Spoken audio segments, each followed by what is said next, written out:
mwenye uwezo wa kukamata wachawi. Katika kijiji kidogo cha Kitonga kilichozungukwa na misitu minene na mito inayotiririka kwa sauti ya utulivu, aliishi mzee mmoja anayeitwa Mzee Dunia. Watu wa kijiji walimjua kama mtu wa ajabu, mwenye hekima ya miaka mingi na macho yaliweza kuona zaidi ya kawaida. Lakini siri kubwa aliyokuwa nayo ni kwamba alikuwa na uwezo wa kuona na kukamata wachawi. Mzee Dunia hakuishi peke yake. Alikuwa na familia yake, watoto watatu. Asha, binti wa kwanza, mwenye akili nyingi na macho yenye kung'aa kama mwanga wa mwezi. Neema, binti wa pili, mwenye moyo wa huruma na uwezo wa kusikia sauti ambazo wengine hawawezi kusikia, ikiwemo sauti za upepo na miti. Baraka, kijana mdogo lakini jasiri, ambaye alikuwa na nguvu za kipekee na moyo wa ujasiri usioyumba. Mwanzo wa shida, kijiji cha Kitonga kilikuwa na amani kwa miaka mingi, lakini ghafla hali ikabadilika. Watu walianza kuugua kwa maradhi yasiyojulikana. Mifugo ilianza kupotea usiku na sauti za ajabu zilianza kusikika porini. Wazee wa kijiji waliketi barazani na kusema kwa hofu, hawa lazima ni wachawi, lakini nani atakayeweza kuwashinda?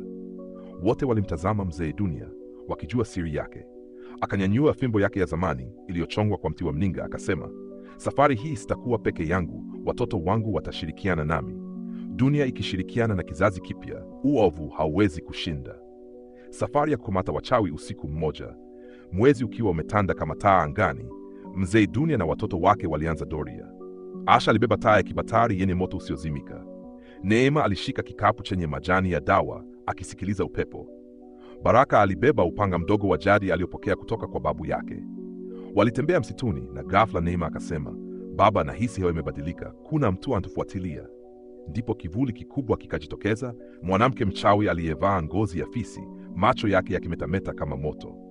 Alipiga kelele kali, ndege wakaruka na upepo ukavuma kwa nguvu.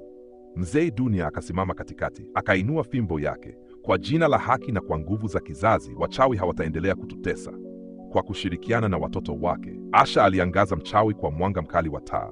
Neema akarusha majani ya dawa, yakageuka moshi mzito uliomfanya mchawi kupoteza nguvu. Baraka akakurupuka kwa ujasiri na kumpiga mchawi kwa upanga wake, na mara moja akaanguka chini akiwa amefungwa na nguvu za Mzee Dunia.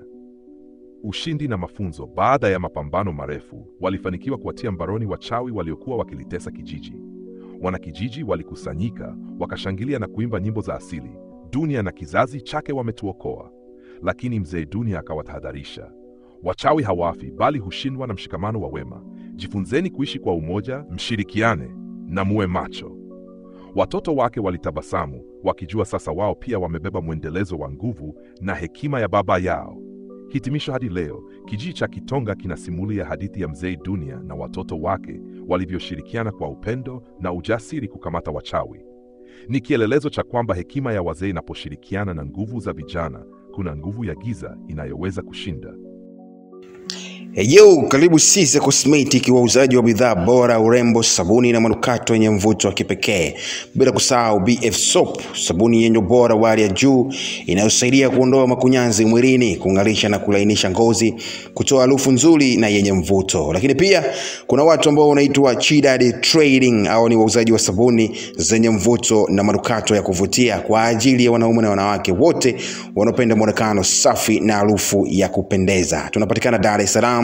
Karibu upate huduma bora na bidhaa halisi. Yes, Siza Cosmetic, urembo wako ndio fahari yetu. Bwana, hao wote wanapatikana sehemu tofauti na wapo kwa ajili ya kukuhudumia wewe, kukupa bidhaa ambayo iko bora zaidi.